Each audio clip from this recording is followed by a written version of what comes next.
For those protesting Enbridge's Line 3 in northern Minnesota, police charges come with the territory.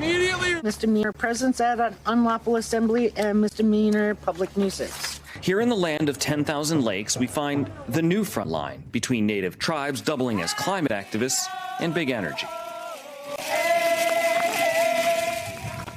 So what should happen here? What do you want to have happen? Oh, hell, you want to know what will happen? I want President Biden to cancel this whole project. All pipeline projects, even down to the mining for in perpetuity. TANIA AUBID is one of the leaders of the growing protest camps along the new pipeline route. With 20 grandchildren, she tells us she's here for them. I'm looking 7 generations ahead. You know, if we look 7 generations ahead, you know, what do you want your grandchildren to do? What do you want them to have? The view from the air is a scar in the wild. With construction already underway on over 300 plus miles of pipeline that would carry heavy crude oil from the tar sands of Alberta, Canada, down through North Dakota, across the 1855 treaty territory in Minnesota, over wetlands, and under the mighty Mississippi, before ending just offshore of Wisconsin's Lake Superior. The treaty territory in northern Minnesota is the traditional gathering land for wild rice, sustaining life here well before the United States became the United States. Enbridge says this project is creating around 5,000 jobs, boosting the local economy and, according to them, lessening the chance of an ecological disaster. I think so much of the consternation here is about the pipeline crossing under the Mississippi. And, you know, look, 30 years ago, there was a massive spill here in Minnesota. I think people are sort of worried about that. How do you allay those concerns that people have?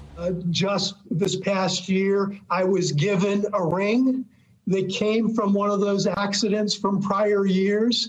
This as a reminder that safety is job one for us.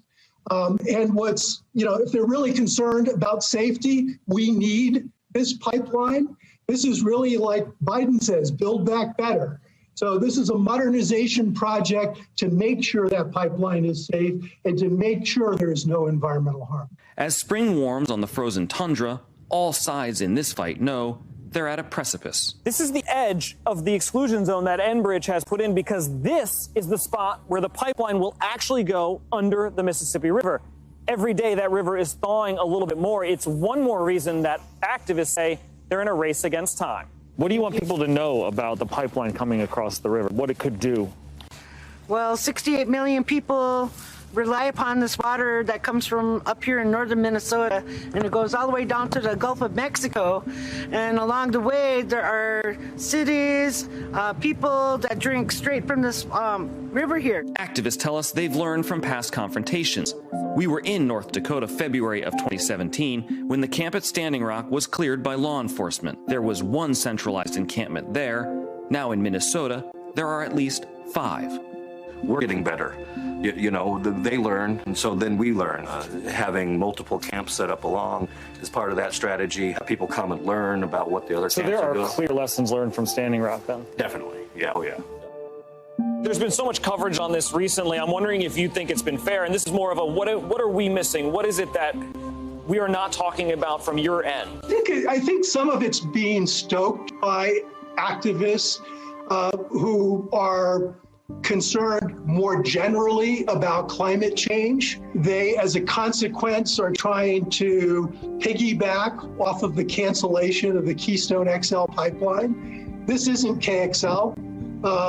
This is a pipeline that already exists, with the exception that now we're modernizing it for safety and environmental reasons. One camp, dubbed Sugarbush, is inaccessible by design. Buffeted by deep mud and thick forest, you can't see it until you're in it. Tara Hauska, a tribal attorney, now a leader inside this movement, uses this camp as a base of operations. With your background, you could be in a courtroom, you could be arguing this in a federal court, you could probably be appealing stuff to the Supreme Court.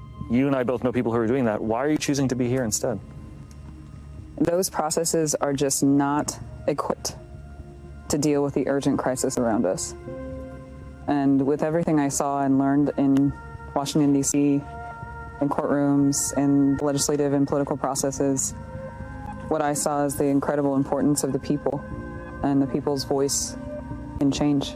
With that Beltway experience, she provides a necessary line of communication. We've met multiple times now with White House, with the Army Corps. I just met with them this morning. There's a planned follow-up meeting next week. Supposed to meet with Interior. There's a conversation and a door that's been opened. For now, Enbridge waits for the weather, and protesters hope the White House will hear their call before the thaw. And Cal Perry joins me live now from Palisade, Minnesota. Cal, I can see the signs behind you. I know there have been protests throughout the week. What else can you tell us about what's going on there? So there was a pretty big one yesterday. Tara Hauska, who you met in that package, actually spent the night in jail. She's still in jail. A number of people protested at a nearby construction site. There's a number of construction sites in the area. And what they're doing oftentimes is chaining themselves to the equipment or just sitting in the path of that pipeline and basically getting arrested by either the local police. There's a number of different sort of law enforcement agencies working around here. That is what they're trying to do. They're trying to disrupt the pipeline, but they're also doing this, obviously, for symbolic reasons. Part of this, as the weather gets warmer, is to try again to see if these camps can fill up with more and more protesters, Allison. All right, Cal Perry in Minnesota. Thank you. Hey, NBC News viewers, thanks for checking out our YouTube channel. Subscribe by clicking on that button down here and click on any of the videos over here to watch the latest interviews, show highlights, and digital exclusives. Thanks for watching.